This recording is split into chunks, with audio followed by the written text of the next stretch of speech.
10th class की math series में आप देख रहे हैं लेसन नंबर 2। आज हम पढ़ने जा रहे हैं एक्सरसाइज 1.1। एक्सरसाइज को बेहतर तौर पे समझने के लिए ज़रूरी है कि आप लेसन नंबर 1 एक दफ़ा ज़रूर देखें, जिसमें क्वाड्रेटिक इक्वेशन का इंट्रोडक्शन और उसके बारे में बेसिक नॉलेज दिया गया है।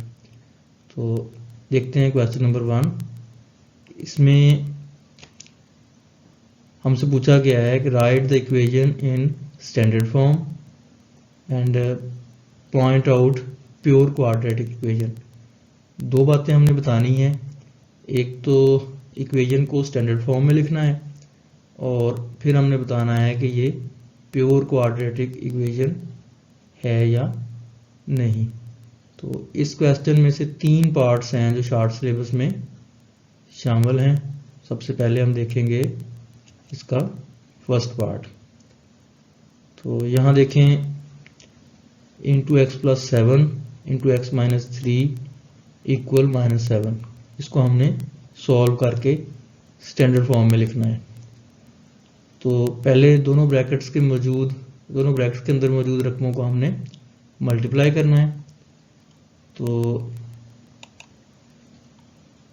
ये दोनों ब्रैकेट्स आपस में मल्टीप्लाई होंगी। पहले हम इस x को दूसरी ब्रैकेट की दोनों रकमों से और उसके बाद हम इस 7 को दूसरी ब्रैकेट्स के अंदर मौजूद दोनों रकमों से मल्टीप्लाई करेंगे। तो यहाँ देखते हैं, जब हम x को x से मल्टीप्लाई करते हैं तो हमारे पास x² हासिल होता है।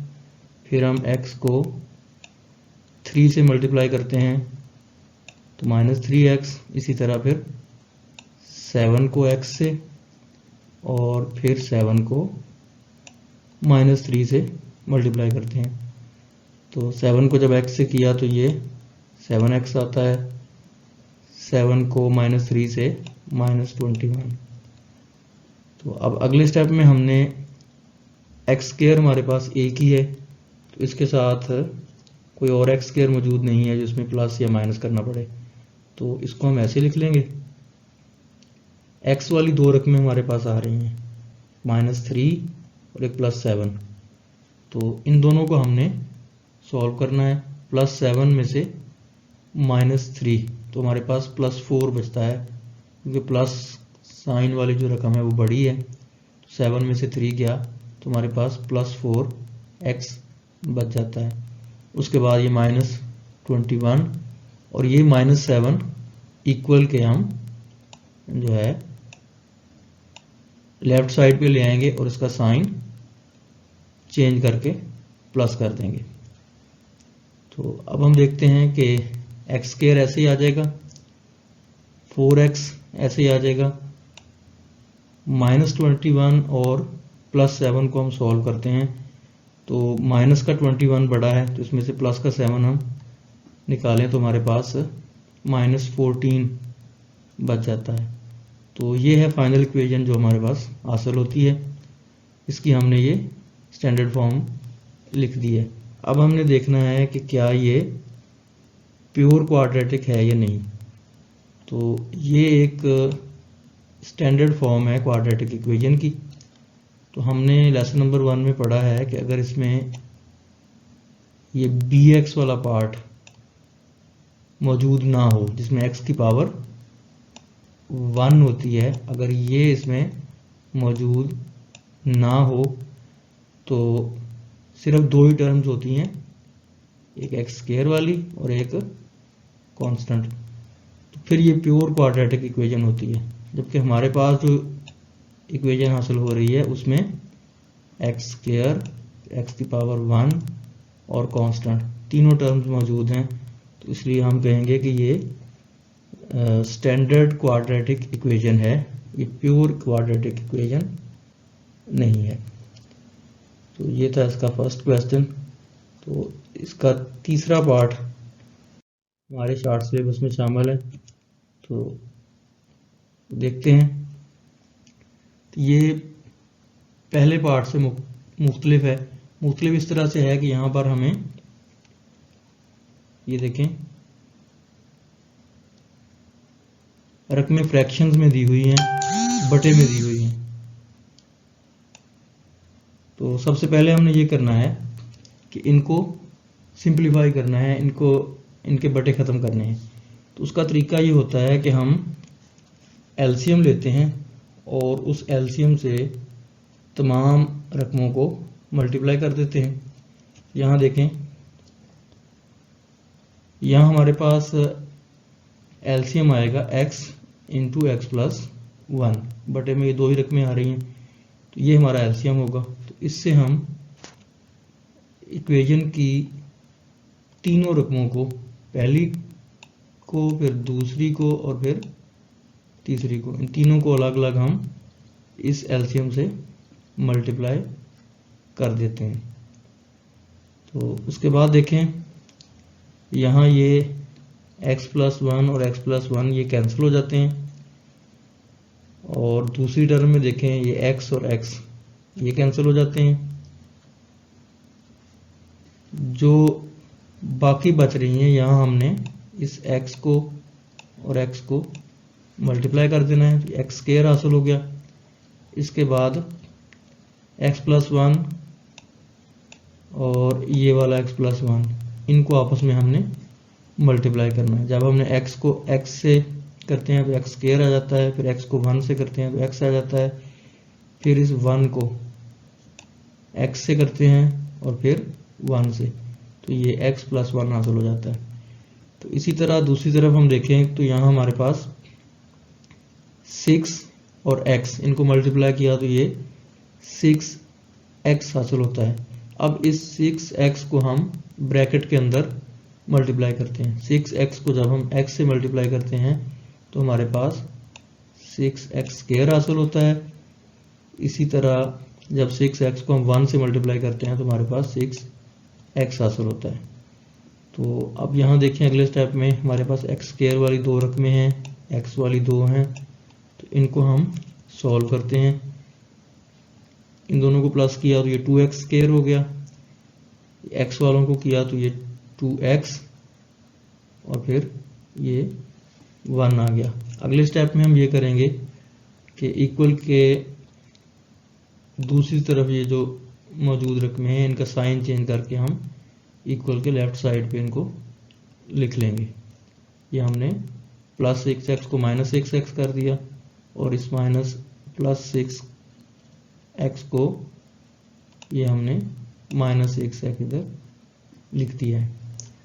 तो अब देखें, हमारे पास x स्क्वायर वाली दो रकमें हैं, एक 2x स्क्वायर है और एक माइनस 6x स्क्वायर है। तो माइनस 6 में से प्लस के 2 हमने अलग किए तो हमारे पास माइनस 4x स्क्वायर हासिल हो जाता है। इसी तरह ये 2x है और ये माइनस 6x है, तो यहाँ भी हमारे माइनस 6 में से प्लस के 2 गया तो माइनस 4 आ जाता है और ये प्लस 1 हमारे पास बचता है। तो अब यहाँ देखें, ये शुरू में हमारे पास माइनस का साइन आ रहा है, तो जहाँ भी ये शुरू में हमारे पास माइनस का साइन आएगा तो हम इसको ख़त्म करेंगे। उसका तरीका ये है कि अब दोनों तरह कह सकते हैं कि माइनस को तमाम इक्वेशन से मल्टीप्लाई कर दें तो साइन चेंज हो जाएंगे, या माइनस 1 कॉमन लें। यहाँ से जब आप माइनस 1 कॉमन लेते हैं तो अंदर जो साइन है वो चेंज हो जाएंगे और ये माइनस 1 इधर 0 के नीचे जाके बटे में चला जाएगा और ख़त्म हो जाएगा। तो हमारे पास 4x स्क्वायर प्लस 4x और माइनस 1 इक्वल 0, ये इक्वेशन हमारे पास हासिल होती है। तो अब देखते हैं कि ये स्टैंडर्ड फॉर्म तो बन गई है, क्या ये प्योर क्वाड्रेटिक इक्वेशन है या नहीं। तो जिस तरह हमने इससे पहले देखा है कि प्योर इक्वेशन में x की पावर 1 वाला पार्ट नहीं होता, जबकि इसमें x स्क्वायर, x की पावर 1 और कांस्टेंट तीनों पार्ट्स मौजूद हैं। इसलिए ये प्योर क्वाड्रेटिक इक्वेशन नहीं है, बल्कि ये हमारे पास इसकी स्टैंडर्ड फॉर्म है, ये स्टैंडर्ड क्वाड्रेटिक इक्वेशन है। तो नेक्स्ट हम देखते हैं इसका चौथा पार्ट जो शार्ट सिलेबस में दिया गया है। क्वेश्चन में देखें थर्ड पार्ट की तरह हमारे पास यहाँ भी जो रकम है वो फ्रैक्शन में लिखी हुई है। तो सबसे पहले हम इसकी फ्रैक्शंस को सिंपल फॉर्म बनाने के लिए जिस तरह थर्ड पार्ट में हमने किया है कि एलसीएम से मल्टीप्लाई करते हैं, तो यहाँ देखें हम इसका एलसीएम लेते हैं। तो एलसीएम हमारे पास x और x माइनस 2, ये हमारे पास एलसीएम आ रहा है x into x minus 2। LCM को तमाम रकमों के साथ अलग अलग मल्टीप्लाई करते हैं। तीन टर्म्स हमारे पास आ रही हैं, तीनों के साथ अलग अलग मल्टीप्लाई कर देते हैं। याद रखें कि जब भी हमारे पास रकम फ्रैक्शन में आए, बटे में लिखी हुई हो, तो उसको सिंपल फॉर्म बनाने के लिए हमेशा हम एलसीएम लेके उसकी तमाम टर्म्स को अलग अलग एलसीएम से मल्टीप्लाई कर देते हैं, तो फ्रैक्शंस उसकी ख़त्म हो जाती हैं और हमारे पास सिंपल फॉर्म में रकम हासिल हो जाती है। तो यहाँ देखें हम इसको एलसीएम से मल्टीप्लाई करते हैं। यहाँ देखें हमारे x माइनस 2 और x माइनस 2 ये कैंसिल हो रहे हैं, दूसरे में ये x और x कैंसिल हो रहे हैं। तो अब बाकियों को हम सॉल्व कर लेते हैं।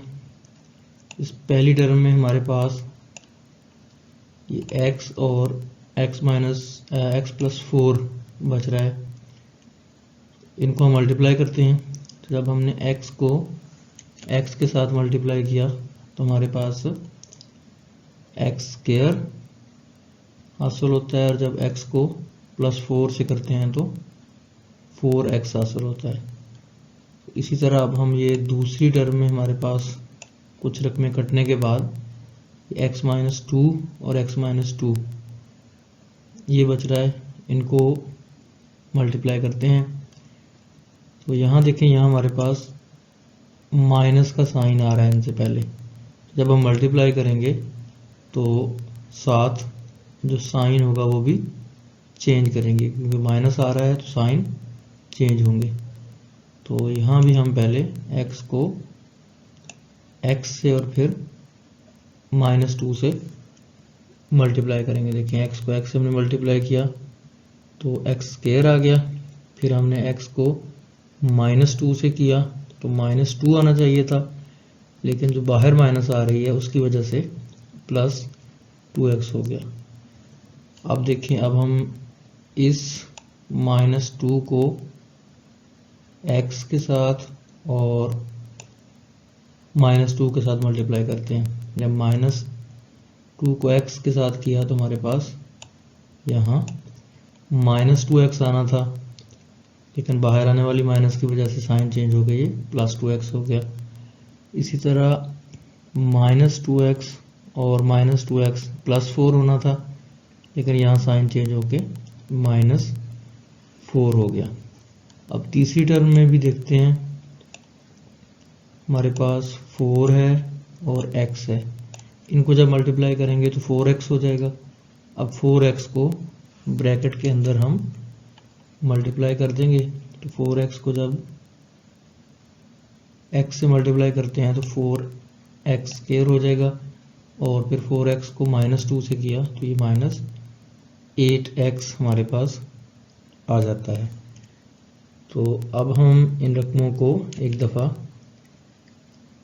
अरेंज करके डिसेंडिंग ऑर्डर में बड़ी पावर पहले लिख के इनको तरतीब में एक दफ़ा लिख लेते हैं। यहाँ देखें, हमारे पास x स्क्वायर वाली 3 टर्म्स आ रही हैं, x वाली 4 आ रही हैं, और फिर ये कांस्टेंट आ रहा है। तो यहाँ देखें, ये x स्क्वायर प्लस का और x स्क्वायर माइनस का ये कैंसिल हो जाएंगे, हमारे पास यहाँ से 4x स्क्वायर बच जाएगा। ये x वाली देखें, यहाँ हमारे पास 4x फिर प्लस 2x और फिर प्लस 2x। अगर हम इनको कैलकुलेट करें तो ये 4 प्लस 2 प्लस 2 ये हमारे पास प्लस 8x हासिल हो जाता है, और यहाँ हमारे पास माइनस 8x है। तो ये प्लस 4 प्लस 2 और +2, ये +8 हो गया, ये इस -8 से कैंसिल हो जाता है। तो हमारे पास सिर्फ इसमें जो बचता है वो है 4x² और -4। यहाँ से हम 4 कॉमन लेते हैं, हमारे पास x² -1 बच जाएगा। ये 4 0 वाली साइड पे जाके बटे में जाएगा 0 के, तो ये 0 हो जाएगा और हमारे पास एंड पे जो इक्वेशन बच रही है वो है x² -1। तो अब हमने देखना है कि ये स्टैंडर्ड फॉर्म है या ये प्योर क्वाड्रेटिक इक्वेशन है। तो ये इसकी स्टैंडर्ड फॉर्म लिखी है। हमने पढ़ा है कि जब इसमें bx वाला पार्ट जिसमें x⁴ है वो ना हो तो ये प्योर क्वाड्रेटिक इक्वेशन कहलाती है। तो यहाँ भी हमारे पास देखें x² और कांस्टेंट है, x⁴ वाला पार्ट मौजूद नहीं है, तो इसलिए ये क्वाड्रेटिक स्टैंडर्ड क्वाड्रेटिक इक्वेशन नहीं बल्कि ये प्योर क्वाड्रेटिक इक्वेशन कहलाएगी। तो ये था हमारा आज का लेसन। आई होप कि आपके लिए ये हेल्पफुल होगा। इसी तरह के मज़ीद लेसन देखने के लिए हमारे चैनल को सब्सक्राइब करें, बेल आइकन को प्रेस करें ताकि हमारी मज़ीद वीडियोस आप तक पहुंचती रहें और आपको उसका अर्ली नोटिफिकेशन मिलता रहे। तो मिलते हैं अगले लेसन के साथ, तब तक के लिए अल्लाह निगहबान।